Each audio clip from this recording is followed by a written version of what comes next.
Mapagpalang araw po, dito na naman po tayo sa tahanan ni Sister Cheryl. Ito po siya, dito sa Barangay 96, Sonay, District 1, Tondo, Manila, upang magbasa ng Biblia o magbahagi ng salita ng Diyos mula sa poemen ng Biblia ng mga pastor. Alam niyo po, napakaganda niyan.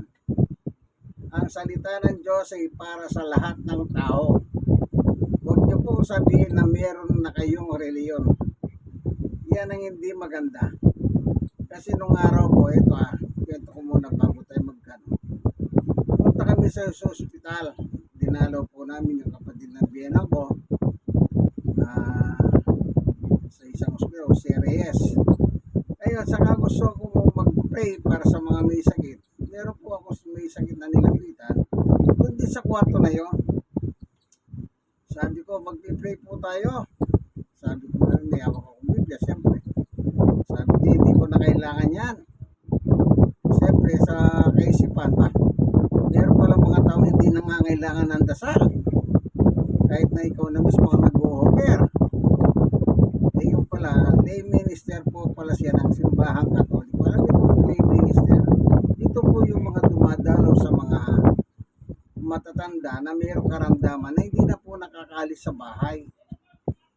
Sila po yung dinadalaw po nila. Yan ang trabaho kasi meron akong Bible study ng matanda na may sakit, nagda-dialysis. Meron siya tubo na nga dito eh. Kaya sabi niya, linggo-linggo dinadalaw kami ng lay minister. Naalala ko yun eh. So yun pala yung ibig sabihin ng mga lay minister na simbahang Katoliko. Dumadalaw po sila sa mga may sakit. Oh, yan. Ganun pala ang trabaho nila. Kaya yung sa hospital, okay, sabi ko, ngayon niyo po, okay lang naman sa akin yan. Okay. Sadyang may ganyan pala. Kaya yan ang mahirap sa reliyon eh. Kapag na may reliyon ka, para bang ginagawa mo pa sangkalan ng reliyon mo. Samantalang kung ang inalok naman sa iyo ay panalangin para sa Diyos. Sometimes naman, inaalok ko yung ibang tao, Bible study po tayo. Sagot niya, ay alam ko ng lahat yan. Kita niyo po. Alam na daw niyang lahat yan. Kaya nang tinanong ko, ano po bang alam ninyo sa Biblia? Hindi na siya sumagot. Ako, yun eh, natagpo ko po yun sa isang bahay ng isang principal. Kasi dinadalaw ko po yung principal. So sa isang pagkakataon naman po sa mga kalsada, kasi laman ako ng kalsada dahil sa pangangaral ko, pagbabahagi ng ulogad. Meron naman akong pinuntahan o nai-opera na mag-Bible study yung anak. Pumayag naman, dumating yung tatay, biglang na parang naalarma siya. So nung sagot niya ngayon, nung tatay, hindi siya kumikibo, pero yung anak naging alumpit na, sabi niya, sige tama na, alam naman namin lahat yan, sabi niya. The same story, alam ng lahat yan. Kaya nang tinanong ko, ano po bang alam ninyo sa Biblia? Hindi rin po siya sumasagot. At sumagot yung tatay niya, yung pala diakono pala sa Iglesia ni Cristo. Nasagot niya, yung tatay, hindi maintindihan ang salita ng Diyos sa Biblia, sabi niya. Kita niyo po. Kita niyo po. Hindi daw maintindihan. Ganun pa lang kanila natutunan sa kanilang simbahan, sa Iglesia ni Cristo. Yung pala diakono siya. Kaya ang kumisan po, ang aking sinasabi sa mga ibang Bible, ang reliyon kasi ginagawa nilang sangkalan para hindi pumadala ang salita ng Diyos sa kanila. Actually, salita ng Diyos sa lahat ng tao. Ibig sabihin, ano man ang kalagayan mo, ano man ang reliyon mo, kailangan mo talaga ito. Sige, magsimula tayo magbasa ng Biblia. Panginoon Diyos, aming Ama na makapangyarihan sa lahat, minsan pa, samahan mo po kami sa aming pag-aaral ng iyong salita, buksan ang puso at isip ng bawat isa, kayo din ang mga manunod ng video nito. Salamat po sa ngalan ni Jesus. Amen. Dito po sa kasulatan, meron po nakasulat dito sa chapter 6 ng Genesis.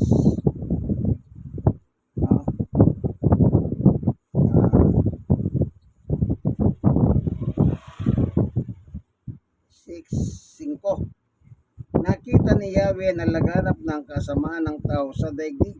Nakita ng Diyos, mismo Diyos na nakakita. At puro kasamaan na lamang ang palaging nasa isip nito. Yun. Tapos meron pa nakasulat dito na sa 12.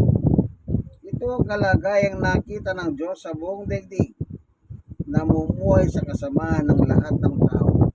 Kita niyo po. Nasa Genesis pa lang ng Biblia po na sabihin ng Genesis na beginning po siya pasimula sa chapter 6. Dito pa lang po sa chapter 6 nakita na ng Diyos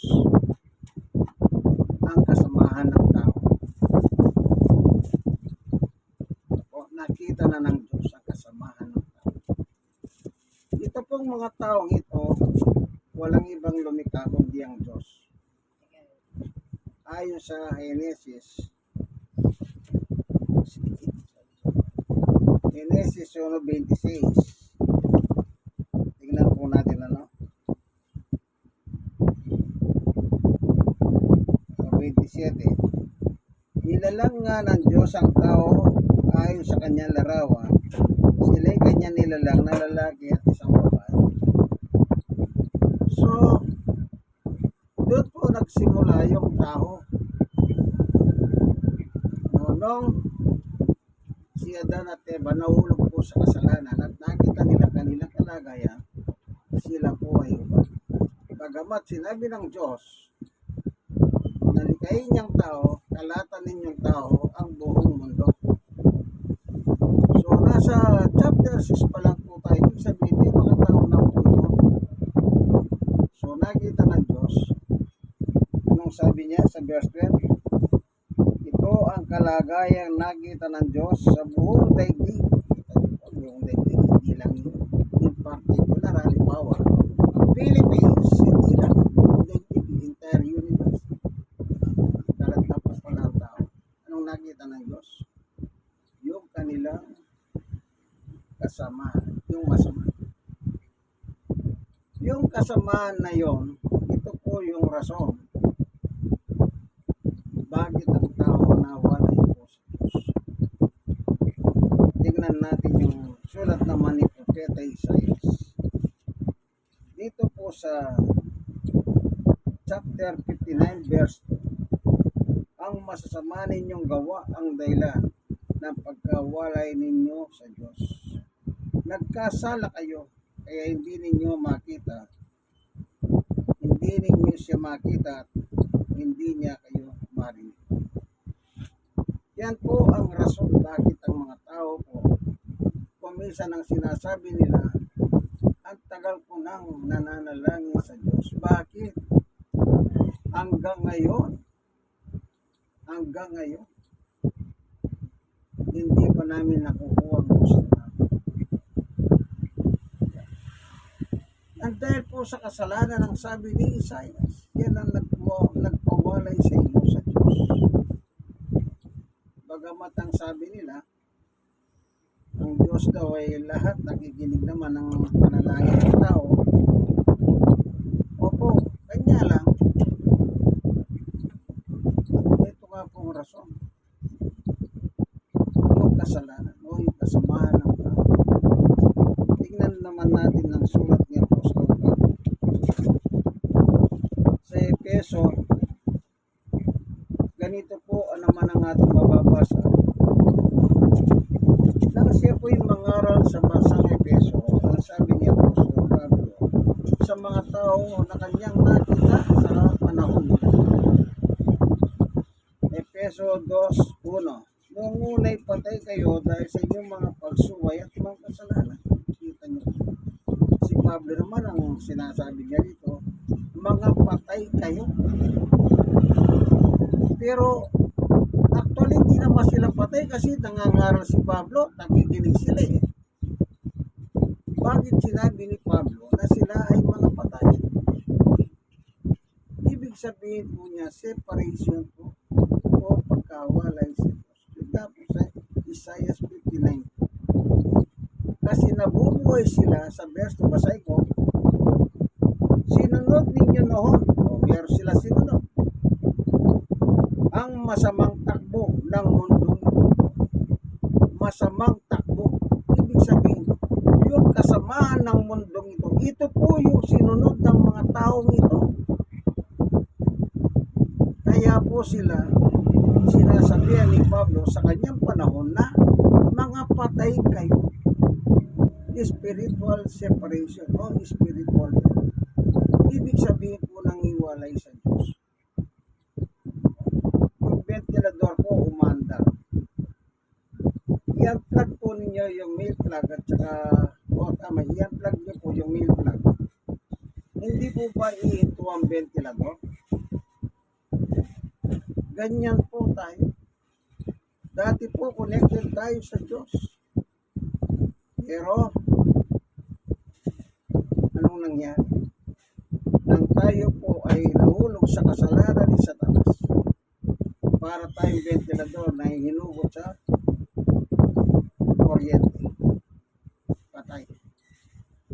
Kaya hanggat nabubuhay po ang tao, ang sabi ni Apostol Pablo sa Roma, anong sabi ni Pablo? Sa chapter 3, verse 10.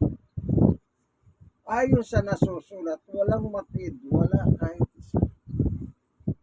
Kita niyo. Ano po ba ang rason bakit hindi nakita ni Pablo na matwid ang tao sa panahon niya nang siya po'y nangaral sa bansang Roma? Punta tayo sa 18. Hindi sila marunong matakot sa Diyos. Yan, nanday. Kung may takot lang sa Diyos ang tao, alam niyo po ba anong gagawin? Sumunod lang po siya sa Diyos.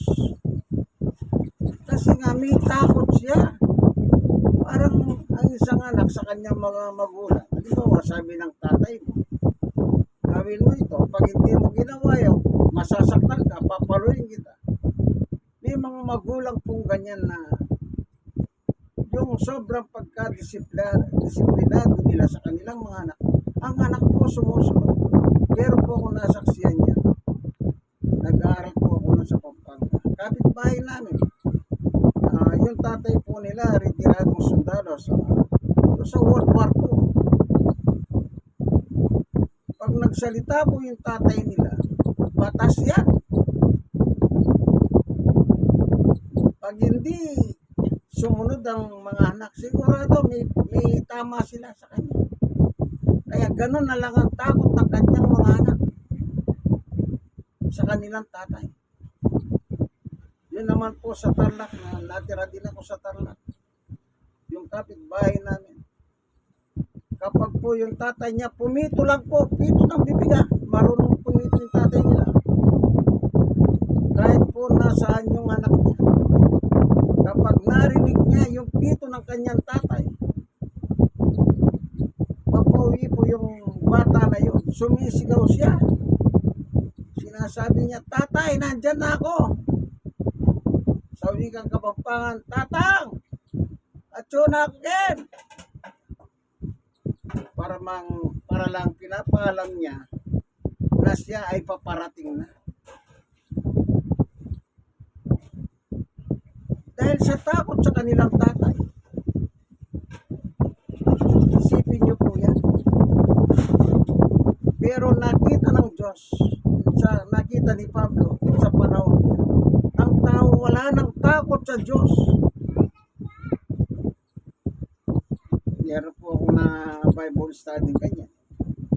Ang sabi niya, Diyos naman pag-ibig eh. Tama yun. Title ng Diyos yan. God is love. Kasi po meron siyang hanap buhay. Nagpapahiram ng pera. Yung mga pinapahiramay niya, yung sangla ng ATM.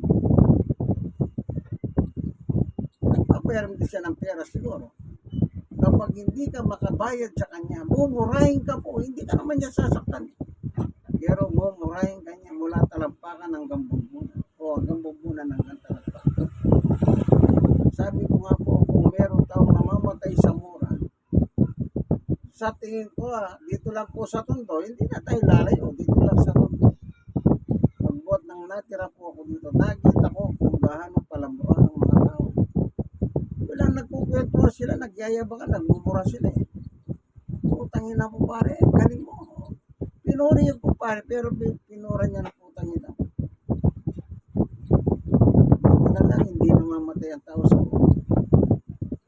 Pero nakakamatay ang mura. Eh bakit? May mga nagmura, nagpatayan sila. Dahil minura niya ang kapwa. Ganyan po kasama ang tao na nakita ng Diyos hanggang sa ating panahon. Yung iba naman, ginagamit yung kapangyarihan. O, yung mga rebelde, hindi naman natin nilalahat. Bakit takot ang tao sa mga rebelde? Eh, mapatay ng tao. O, halimbawa sa Middle East na lang.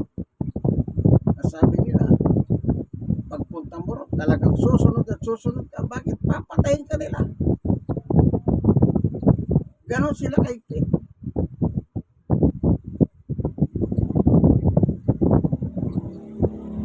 Yan nga po, ginagamit yung kapangyarihan para pumatay ng tao. Alam niyo po, may takot lang ang tao sa Diyos. Ang tao po magiging mabait. Mabait ang tao. Kanya lang. Wala po silang tao. Nakakapanluan. Kaya yung minsan sabi nila, ano sabi nila, bahala na lang ang Diyos sa'yo. Dahil hindi siya makaganti doon sa masamang tao. Ang sinasabi na lang ng kanyang kaway, bahala na lang ang Diyos. Ito yung nangyari po sa panahon ni Arcangel Miguel at saka ni Satanas. Nagaway sila. Ang pinagawayan po nila, yung bangkay ni Moises. Ang gusto ni Satanas, makuha yung bangkay ni Moises. Samantalang itong anghel, gusto niya makuha yung bangkay ni Moises. Dahil hindi pwedeng magsalitang masama yung anghel. Anong sabi niya kay Satanas? Sawayin ka ng Diyos, Satanas. Ginamit na lang po ang pangalan ng Diyos upang pasaway ang Satanas, ang Diyos. Kaya meron din po tayong nakikita na in Jesus' name, kapag nakikita na nagpumura ng tao, in Jesus' name, kinakasok nila ang demonyo sa kanya. Kasi palamura nga sila. Dahil hindi nila pwedeng murahin eh. Takot silang magmura. Kaya ginagamit na lang ang Diyos. Kagaya ng ginawa ng anghel kay Satanas na gusto niya nga gawin ang bangkay ni Moses. Hallelujah. Alam niyo po, yan po ang rason bakit tayo po napupunta sa hindi magandang kalagayan. Sabi nila, bakit hanggang ngayon hindi pa binibigay ang gusto? Kaibigan, suriin mo ang sarili mo. Suriin mo. Walang hindi binibigay ang Diyos. Kanya lang hindi nyo lang makita ang gawa ng Diyos sa buhay ninyo. Hindi nyo lang po makita. Ano po? Dito po sa Santiago, sa 1:27, ang reliyon na dalisay at walang dungi sa harapan ng Diyos at Ama ay ito: pagtulong sa mga ulila at sa mga biyuda sa kanilang kahirapan at pagkalinga sa pag-iingat sa sarili upang huwag mahawa sa kasamaan ng mundong. Ang dami pong taong reliyosong mayaman, pero napakadamot po nila.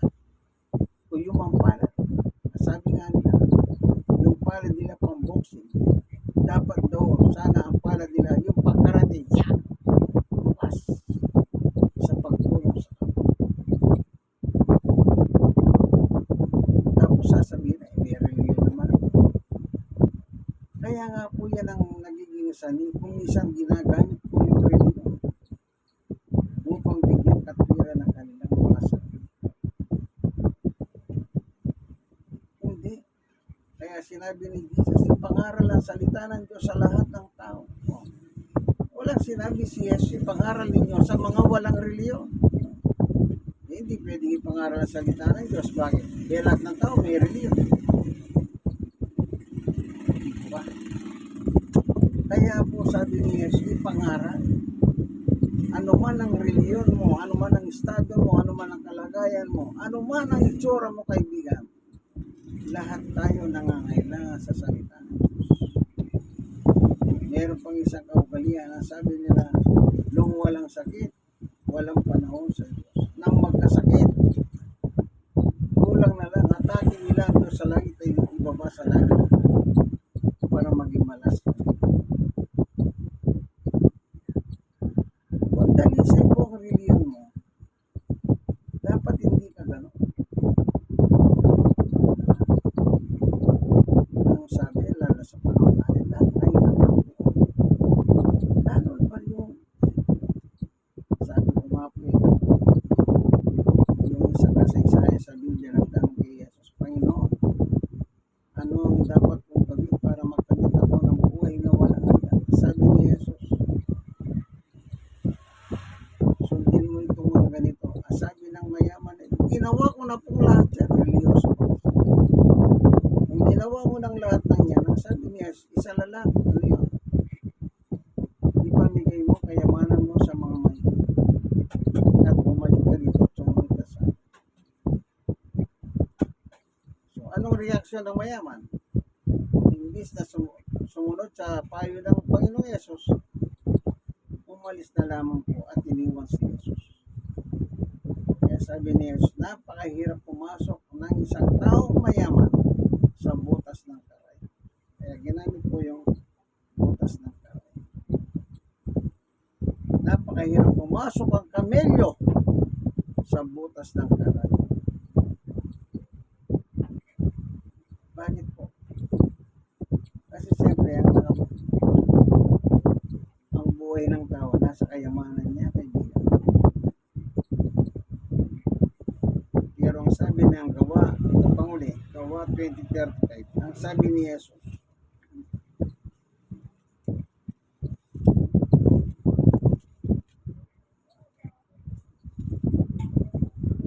sabi ni Jesus Christ, ang ating Panginoon,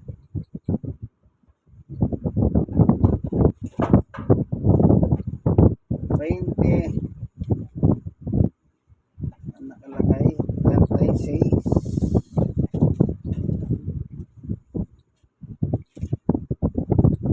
Ito po, alalahanin natin ang mga salita ng Panginoong Yesus. Higit na pinagpapala ang nagbibigay kaysa tumatanggap. Amen. Salamat Panginoon Diyos sa iyong turo at aral sa amin. Kami po ay, sabi nga ni Pablo, walang matwid kahit isa.